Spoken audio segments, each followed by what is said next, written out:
قومی اہمیت کا حامل ایک مسئلہ ہے، اور پنجاب کے انتخابات، وزیر اعلیٰ کا وہاں چناؤ، اور اس کے بعد ہنگامی بنیادوں پر مسئلہ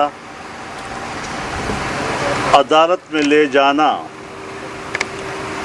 فوری طور پر اس کو سماعت کے لیے منظور کرنا، یہ ساری چیزیں یہ احساس دلاتی ہیں ہر پاکستانی شہری کو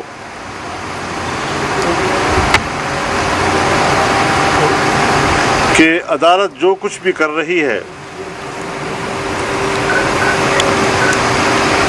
وہ یا تو ایک دباؤ کے تحت کر رہی ہے،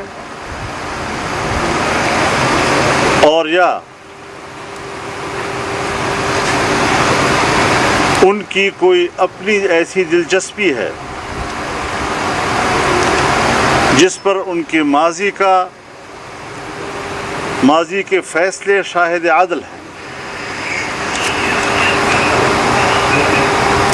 اس لیے جمعیت علماء اسلام پاکستان اس مقدمے میں فریق بننے کا اعلان کرتی ہے، اور اس سلسلے میں ہم نے اپنے آئینی اور قانونی ماہرین کو ہدایات جاری کر دی ہیں تاکہ وہ اس حوالے سے عدالت کو درخواست دے سکیں۔ پاکستان کی دستور سازی سے لے کر دستور کی بقا کے لیے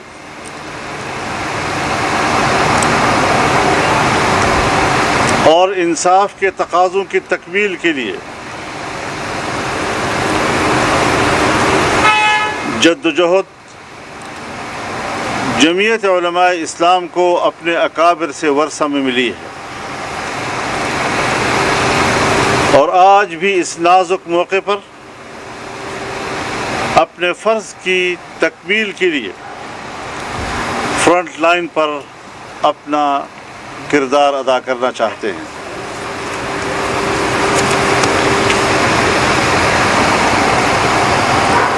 عجیب نئی باتیں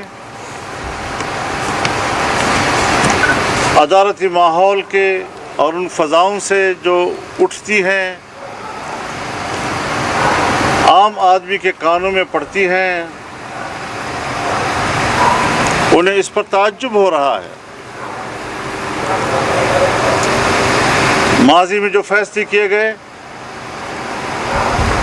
وہاں کہیں بھی یہ سوال نہیں اٹھایا گیا، اور پارٹی لیڈر ہی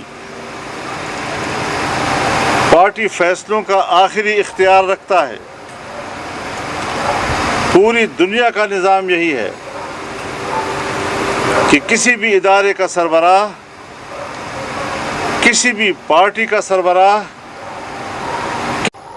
کسی بھی حکومت کا سربراہ وہی آخری اور فیصلہ کن قوت ہوتی ہے، باقی تو اس کے ماتحت ہوتے ہیں، اس کو تجویز دے سکتے ہیں، وہ ان سے مشورہ لے سکتا ہے، لیکن پھر بھی آخری فیصلہ اسی کا قرار دیا جاتا ہے۔ آج یہ نئی بحث چھیڑ دی گئی ہے کہ پارلیمانی پارٹی کا فیصلہ یا پارٹی ہیڈ کا فیصلہ۔ پارلیمان کے اندر بعض اوقات پارٹی کا سربراہ پارلیمنٹ کا بھی ممبر ہوتا ہے اور پارلیمانی سربراہ بھی ہوا کرتا ہے۔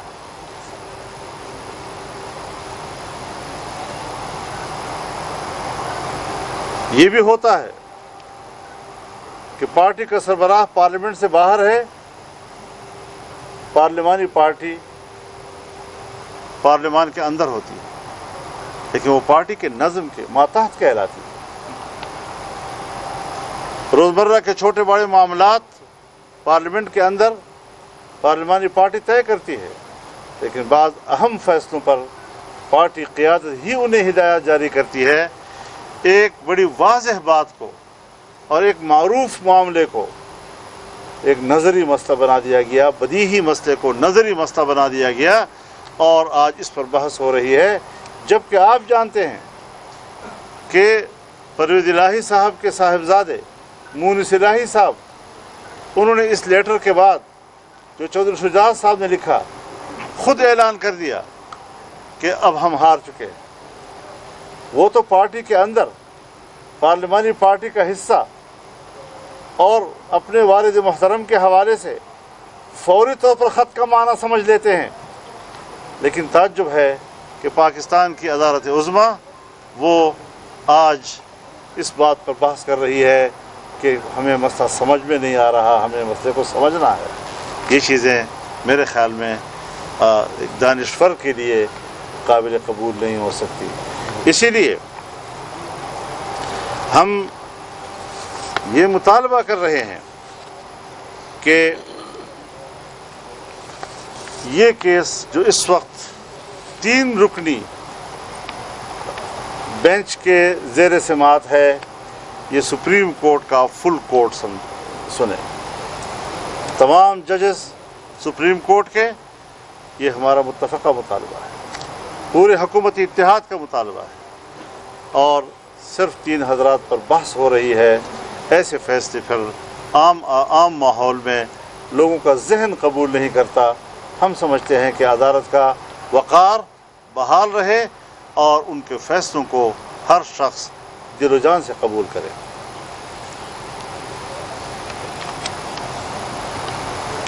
تو ایک تو ہم آج اس بنیادی نقطے کی بنیاد پر بات کر رہے ہیں کہ ہمیں فل کورٹ سپریم کورٹ کا چاہیے، 3 یا 5 ججوں کا پینل، وہ شاید اب انصاف کے حوالے سے لوگوں کے لیے ان کا کوئی فیصلہ قابل قبول نہیں ہو سکے گا۔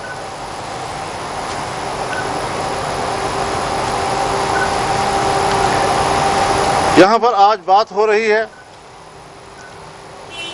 کل بھی میں نے اس پر بات کی تھی کہ ریاست کمزور ہو رہی ہے، کسی بیرونی دشمن کے ہاتھوں نہیں، ہمارے اپنے اداروں کی سیاست میں مداخلت کی وجہ سے حکومتی نظام کو مضطرب رکھا جا رہا ہے۔ حکومت کو حکومت کرنے دیں۔ حکومت نے ایک چیلنج کے طور پر اس نظام کو قبول کیا ہوا ہے۔ 4 سالہ غلاظتیں قوم کے اوپر ایک کوہ گراں بن کر جب یہ لوگ مسلط رہے، آج اس سے جب جان خلاصی ہوئی ہے تو ان ساری مشکلات سے نکلنا ایک چیلنج ہے، لیکن اگر مداخلت کے نتیجے میں حکومتی نظام مضطرب رہتا ہے، کنفیوژن رہتی ہے، تو ادارے بھی کام نہیں کریں گے، مالیاتی ادارے بھی کام نہیں کریں گے، انتظامی ادارے بھی کام نہیں کریں گے، اور عام آدمی بھی اپنے گھر میں پریشان اور سرگردان رہے گا۔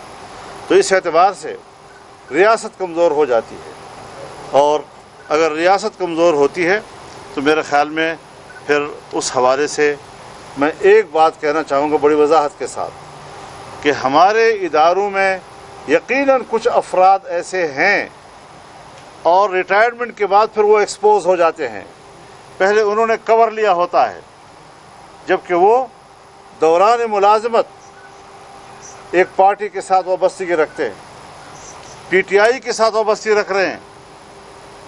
پھر میں ان کو یہی مشورہ دوں گا کہ آپ دوران ملازمت ایک پارٹی کے لیے ادارے کو استعمال مت کریں، آپ مستعفی ہوں، میدان میں آئیں اور میدان میں مقابلہ کریں اور عوامی سطح پہ مقابلہ کریں، ادارے کو استعمال مت کریں کہ ریٹائرمنٹ کے بعد پھر پریس کلب کے سامنے جناب مظاہرے کرتے ہیں اور اپنی بات کر رہے ہیں۔ جی اس قسم کی صورتحال سے ہمیں نکلنا چاہیے اور اس ملک پر ادارے رحم کریں، اپنی طاقت دکھانا، اپنی بالادستی دکھانا اور اس خواہش میں رہنا یہ شاید ملک کو نقصان پہنچا رہا ہے۔ جہاں تک عمران خان کی سیاست ہے، اس کی پوری سیاسی زندگی ایک جھوٹے بیانیے پہ کھڑی، اس کا نہ کوئی مستقل نظریہ ہے، نہ کوئی مستقل عقیدہ ہے، آئے روز ان کا بیانیہ تبدیل ہوتا رہتا ہے، اور اس کی ڈفلی پر کچھ لڑکے کچھ لڑکیاں ناچتی رہتی ہیں، اور اس کو سیاست کہا جا رہا ہے پاکستان میں۔ کہاں گئی پاکستان کے اندر شرافت کی سیاست، وقار کی سیاست، نظریے کی سیاست؟ میرے نزدیک اگر وہاں پر کوئی اس کی مستقل حیثیت ہے تو وہ ایک ہی ہے، جو ہم نے پہلے دن سے کہا ہے کہ بیرونی قوتوں کی ہدایات اور ان کی خواہشات اور ان کی دولت کی پشت پناہی میں بطور مشنری پاکستان میں کام کرنا۔ اور مشن کیا ہے؟ ریاست کو تباہ کرنا اور ریاست کے نظریے کو تباہ کرنا، اس کے علاوہ اور کوئی چیز ہو نہیں سکتی تھی۔ تو اس لحاظ سے ہم اس محاذ پر ایک بھرپور جنگ لڑنے کے لیے تیار ہیں۔ یہ ملک کی بقا کا سوال ہے، ملک کی عزت و وقار کا سوال ہے۔ بین الاقوامی برادری کے ساتھ ہم نے ایک برابر کی حیثیت پہ چلنا ہے، لیکن ہمیں کمزور کیا جا رہا ہے۔ آج کشمیر ہمارے ہاتھ پہ نہیں رہا ہے، اور گلگت بلتستان ہمارے ہاتھ پہ نہیں رہا ہے۔ ہم نے خود ان اصولوں کی خلاف ورزی کر رہے ہیں کہ جن اصولوں کے لیے ہم نے 74 سال تک ہندوستان کو ذمہ دار قرار دیتے رہے ہیں۔ فارن فنڈنگ کیس، ایک دن الیکشن کمیشن کی تعریف ہوتی ہے، اس کے ضمنی الیکشن کے نتائج تسلیم کیے جا رہے ہیں، اور اگلے دن اس سے استعفے کا مطالبہ کیا جا رہا ہے، اس لیے کہ فارن فنڈنگ کیس کون تحفظ دے رہا ہے اس کو؟ کیوں ادارے اس حوالے سے اپنا فرض سر انجام نہیں دے رہے، اور بلا وجہ ایک شخص کو آپ سہارا دے رہے ہیں؟ تو یہ چیزیں انتہائی تشویش کا باعث ہے ہمارے لیے۔ ہم اپنی تشویش کے اظہار کا حق رکھتے ہیں، اور ہم کر رہے ہیں، اور کل اس کیس میں ہم بطور جماعت کے فریق بنیں گے، اور ہمارے آئینی ماہرین اس میں اپنی درخواست جمع کریں گے، اور فل کورٹ کا ہم مطالبہ کریں گے۔ مولانا صاحب یہ فرمائیں کہ جس جماعت کو جو ہے وہ عدالت کا فیصلہ پسند آتا ہے وہ اس کی خوشیاں مناتی ہے، جس کو پسند نہیں آتا وہ اس کے خلاف ہو جاتی ہے۔ کیا ان عدالتوں کو تالے لگا دیے جائیں؟ جو کچھ اس وقت یعنی حکمران اتحاد کی طرف سے جو کچھ سوشل میڈیا پہ ہو رہا ہے ججوں کے وجہ سے، یا اس سے پہلے پی ٹی آئی والوں کی طرف سے ہو رہا تھا، ڈالر کہاں چلا گیا ہے؟ معاشی ماہرین سر پکڑ کے بیٹھے ہیں کہ یہ سیاستدان ہمارے ملک کے ساتھ کر کیا رہے ہیں، کیا جائے؟ کسی کو بھی پسند نہیں ہے فیصلے۔ میں نے آپ کو یہ بات بتائی ہے کہ فیصلوں کا اختیار ہم نہیں چھین رہے ان کا۔ کس نے کہا ہے کہ ہم عدالت کے فیصلے کا اختیار چھین رہے ہیں؟ لیکن عدالت خود کہتی ہے کہ ہمارے فیصلے پر آپ تبصرہ کر سکتے ہیں، تو تبصرہ مثبت بھی آ سکتا ہے، منفی بھی آ سکتا ہے۔ ہم آج بھی فل کورٹ کا مطالبہ اس لیے نہیں کر رہے کہ ہم خدا نخواستہ ان کے فیصلے کے اختیار چھین رہے ہیں، ہم ان کو ایک بڑے فورم کے اندر فیصلہ کرنے کی درخواست کر رہے ہیں۔ مولانا صاحب، یہ آپ سمجھ رہے ہیں جس طرح آپ نے کہا کہ ابھی بھی اسٹیبلشمنٹ نیوٹرل نہیں ہے، لگتا یہی ہے جس طرح آپ نے باتوں میں بتایا کہ عمران خان کے ساتھ ابھی بھی سپورٹ ہے؟ نہیں، میں نے یہ نہیں کہا ہے، میں نے یہ کہا ہے کہ جس طرح ایکسپوز ہوئے ہیں بعض لوگ ریٹائرمنٹ کے بعد، تو اس طرح کے آج بھی اگر کوئی لوگ اداروں کے اندر بیٹھ کر ایک خاص کور کے اندر ادارے کو استعمال کر رہے ہیں سیاست میں، ان کا شوق ہے تو میدان میں آ جائیں۔ آپ نہیں سمجھتے کہ ججز صاحبان کر رہے ہیں، کیونکہ عدلیہ کا ماضی ہم دیکھیں، آپ دیکھیں تو وہ اسٹیبلشمنٹ کے زیر اثر تو بہرحال رہی ہے، تو آپ نہیں سمجھتے کہ اسٹیبلشمنٹ پیچھے ہٹ کے عدلیہ کو آگے کیا گیا ہے، یا اسٹیبلشمنٹ کی کوئی انڈائریکٹ انوالومنٹ ہے ابھی بھی سیاست میں؟ آپ کا سوال خود بتا رہا ہے کچھ نہ کچھ تو ہے کہ اداروں میں مداخلت کر رہے ہیں۔ جب ادارہ اپنے ادارے سے باہر جا کر دوسرے ادارے میں اثر رسوخ استعمال کرے گا، اپنی طاقت کی استعمال کی وہ ایک کو توسیع دے گا، تو پھر ظاہر ہے اس سے مشکلات تو پیدا ہوں گی۔ آپ کا سوال خود بتا رہا ہے کچھ نہ کچھ تو ہے۔ مولانا صاحب، آپ کیا سمجھتے ہیں کہ جو ادارے میں مداخلت کر رہے ہیں، یہ مداخلت پشاور سے ہو رہی ہے یا راولپنڈی سے ہو رہی ہے؟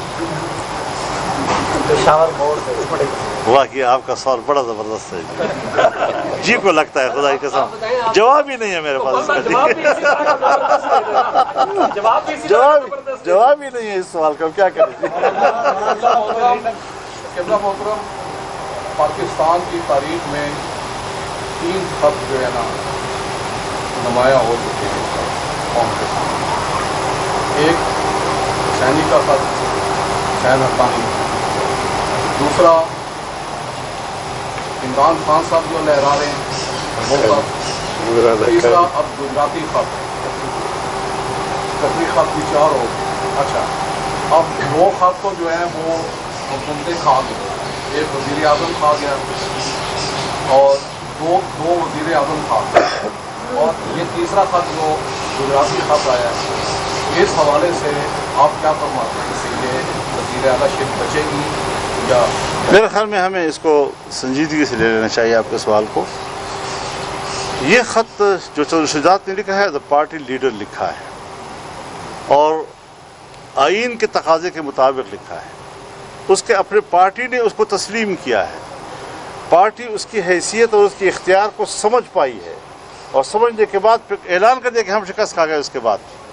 اس کے بعد عدالت کے ماحول میں اس کو مسئلے کو اٹھانا، یہاں پر سوالات پیدا ہو رہے ہیں، اور اسی پر میں آپ سے عرض کر رہا ہوں کہ فل کورٹ اس کو سنے اور اس پر ہم فریق بن کر پیش ہونا چاہتے ہیں۔ مولانا صاحب یہ بتائیے گا کہ اگر فل بینچ بھی آپ کے خلاف فیصلہ دیتا ہے تو اس کو آپ منظور کریں گے؟ دیکھیے، فیصلہ سے ہم مطمئن ہوں یا نہ ہوں، لیکن فیصلے کا ایک ادارہ ہے جو فیصلہ کر لیتا ہے تو فیصلہ ہوگا۔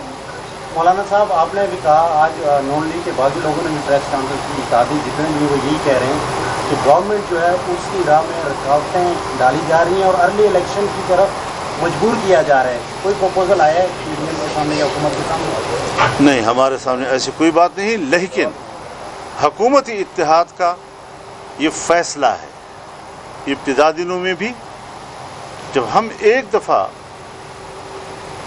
سڑکوں کی تحریک سے اور استعفوں کی سیاست سے پارلیمنٹ کے اندر عدم اعتماد کی طرف آئے ہیں، اور پھر اتحادی جماعتیں جو عمران خان کے ساتھ تھیں انہوں نے اس کا ساتھ چھوڑ کر ہمارے ساتھ ووٹ کیا، تو ظاہر ہے کہ اب پھر ہم وہ جو 4 سال سڑکوں پہ رہے وہ پارٹیاں جو ہے نہیں، بلکہ اس کے ساتھ اور بھی پلس ہو گئی، تو ان کی رائے کو بھی ہمیں دیکھنا ہے۔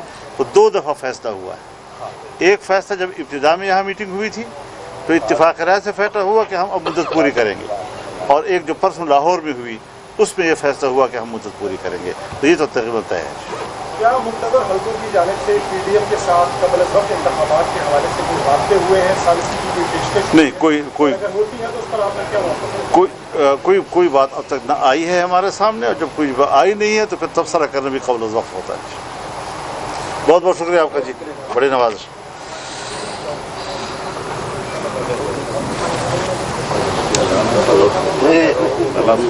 یوٹیوب پر گوگلی ٹی وی دیکھنے کے لیے youtube.com کی سرچ بار میں گوگلی ٹی وی ٹائپ کریں۔ گوگلی ٹی وی کے پیج پر سرخ رنگ کے سبسکرپشن والے بٹن پر کلک کرنا نہ بھولیے۔ یوٹیوب پر اپلوڈ ہونے والی ویڈیو سے باخبر رہنے کے لیے بیل آئیکن پر کلک کیجیے۔ آپ کو ہر نئی آنے والی ویڈیو کے بارے میں نوٹیفیکیشن موصول ہو جائے گا۔